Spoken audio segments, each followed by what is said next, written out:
नमस्कार, मैं हूं आंचल सिंह और आप सभी का स्वागत है हमारे चैनल पर। विवेक अग्निहोत्री के निर्देशन में बनी द कश्मीर फाइल्स विवादों और प्रशंसा दोनों को लेकर खासा चर्चा में रही। फिल्म इतनी ज्यादा चर्चा में रही कि एक और बॉक्स ऑफिस पर इसने 200 करोड़ की कमाई का अद्भुत आंकड़ा छुआ, तो दूसरा देश भर में कई राज्यों में टैक्स फ्री कर दिया गया।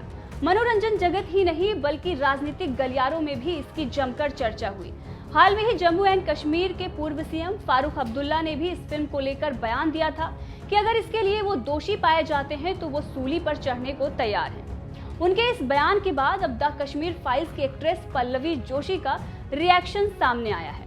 पल्लवी जोशी ने फारूक अब्दुल्ला के दिए बयान पर जवाब देते हुए कहा है कि उन्होंने अपनी फिल्म में कुछ भी गलत नहीं दिखाया है। उन्होंने 4 साल के रिसर्च और दस्तावेजों के आधार पर इस फिल्म का निर्माण किया है। आज भी उनके पास वो तमाम वीडियो व रिसर्च मौजूद हैं जिसमें सरकारी कर्मचारियों से लेकर प्रशासन व पुलिस के सभी के बयान शामिल हैं।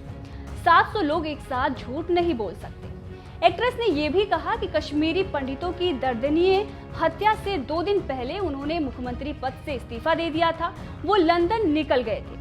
इस दौरान जगमोहन को गवर्नर बनाया गया, लेकिन जम्मू में मौसम खराब होने की वजह से उन्हें वहीं रोकना पड़ा और इस समय में निर्मम हत्याओं को अंजाम दिया गया। अब इस बयान पर आपका क्या कहना है? अपनी राय कमेंट करके जरूर बताएं। धन्यवाद।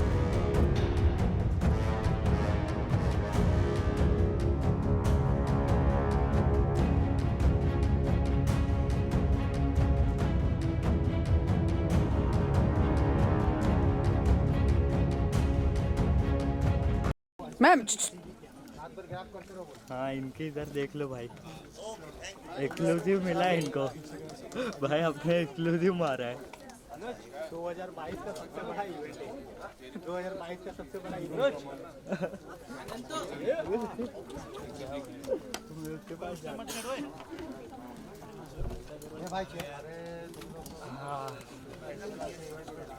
पहली बार बहुत अच्छा हूँ। आप कैसे हैं? मेरी शक्ल के पास करो। सर, अरे तो ये कहना चाहूँगा कि इतनी फिल्मों का हिस्सा रहने के बाद इतनी कामयाब फिल्म में काम करने का ये फिल्म जरूर आपके लिए खास होगा और सबसे खास होगा क्योंकि ये रियल लाइफ से कनेक्ट करता है आपको। मैं पिछले 10 साल से मैंने काम कम कर दिया था, बिकॉज मैं पहले तो इसी वजह से 522 फिल्में कर चुका हूँ, इतनी फिल्में की हैं। तो मैं ये फिल्म बाकी फिल्मों की तरह ज़रा ज़्यादा फोकस है और ख़ासकर ये तो मेरे दिल के बहुत करीब है, क्योंकि ये कश्मीरी पंडितों की त्रासदी है, उनकी ट्रेजेडी की कहानी है और इसको पर्दे पर लाना कला का भी उसमें हाथ था और मतलब क्राफ्ट का भी काम था एज एन एक्टर, और दिल के जितने भी टुकड़े हो सकते थे उनको भी लोगों तक पहुंचाना बहुत ज़रूरी था। ये इस ट्रेजेडी का जो 400,000 लोगों को या 4 लाख 5 लाख लोगों को 19 जनवरी 1990 को अपने घरों से निकलना पड़ा और पिछले 32 साल से उनको कोई न्याय नहीं मिला है, तो कभी कभी उस ट्रेजेडी को देखकर पर्दे पर एक थोड़ा सा मरहम का काम होता है। वो जो उनके साथ हुआ वो तो वापस नहीं आ सकता। जिनके अपने लोग चले गए, जिन औरतों का रेप हुआ, जिन लोगों का मर्डर हुआ या जिनको घर से निकाल दिया गया, वो तो वापस नहीं आ सकता है। लेकिन उनकी ट्रेजेडी जो है वो लोगों तक पहुंचेगी, इससे थोड़ा सा लगता है कि चलो हमारे साथ कोई हमदर्दी दिखाने वाला होगा। फिल्म के जो निर्देशक है हमेशा कुछ अलग करने की कोशिश करते हैं। पहले भी जो फिल्म बनाई थी वो भी अलग थी, ये भी अलग है। क्या कहना चाहेंगे, कितना बड़ा क्रेज फैक्टर इन्वॉल्व होता है जब कुछ अलग करने? मुझे विवेक की फिल्म ताशकंद फाइल्स बहुत अच्छी लगी थी। बुद्धा इन ट्रैफिक जैम में मैंने खुद भी काम किया था। कभी कभी अपनी कॉलिंग मिल जाती है, आपको लगता है कि अब ये मैं बनाना चाहता हूँ, ये मुद्दे से जुड़ी हुई फिल्में मैं उनमें काम करना, उन पर पिक्चर बनाना चाहता हूँ। I think Vivek Ranjan Agnihotri has got his calling, he has found his niche, he has found his truth, and that's very very very powerful.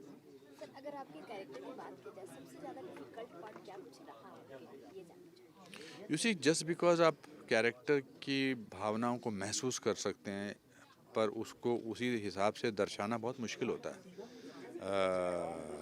क्योंकि जो महसूस किया हो उसका दर्द तो एक इंडिविजुअल को महसूस होता है, लेकिन वो करोड़ों लोगों को कैसे महसूस होगा उसके लिए कला की ज़रूरत पड़ती है। तो इसमें दोनों को, जो कैरेक्टर का नाम है पुष्कर नाथ है, जो मेरे फादर का भी नाम था, दोनों को जोड़कर लोगों तक पहुंचाना और अपने दर्द को छुपा के रखना, वो बड़ा मुश्किल था।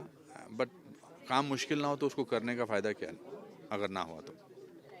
सर आपसे और एक बात जानना चाहूँगी, जिस तरह से आपने ये कश्मीर फाइल में पूरी ये जो मतलब रिसर्च किया है, आपने सारी सच्चाई को आपने दर्शाने की कोशिश की है, जानना ये चाहूँगी कि कहाँ पे आपको लगता है कि सबसे ज़्यादा फॉल्ट यहाँ पे है, इसलिए ये घटना हुई, किसकी फॉल्ट लगती है?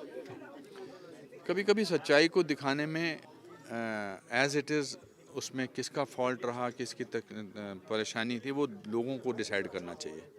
हम तो कहानी के पात्र हैं और हमने कहानी को दिखा दिया। पूरी दुनिया जानती है कि इसके किसके terrorism is the biggest enemy of human beings, of human kind, of world today. और यही टेररिज्म का ये जो थे ये शिकार हुए ये कश्मीरी पंडित।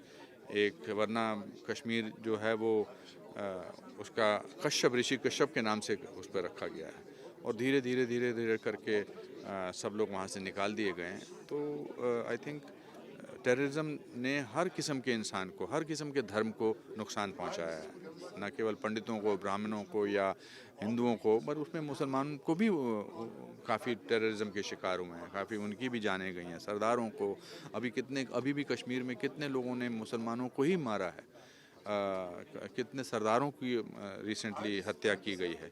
तो biggest enemy of today's world is terrorism. नमस्कार। Thank you.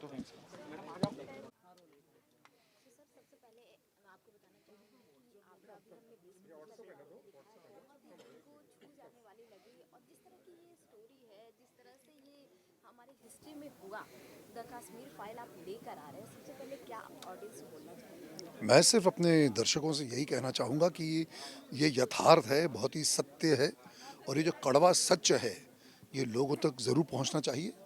और ये विवेक अग्निहोत्री साहब ने जो ये जो बीड़ा उठाया है वो बहुत ही काबिल तारीफ़ है। You know he deserves all the credit to bring this story out. बहुत ही बढ़िया बात है और देखिए ये बहुत ही मार्मिक है, बहुत ही दारुण है। इतनी इमोशनल कहानी है ये कि जो सत्य है।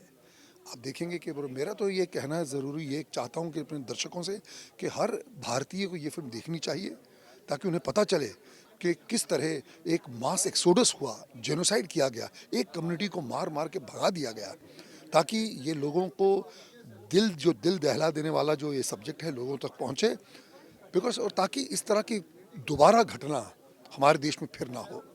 यही रीज़न है कि हम सब इस कॉज से जुड़े हैं और हमने ये विवेक साहब ने ये फिल्म बनाई है, बहुत ही काबिल तारीफ, बहुत ही बढ़िया फिल्म बनाई है।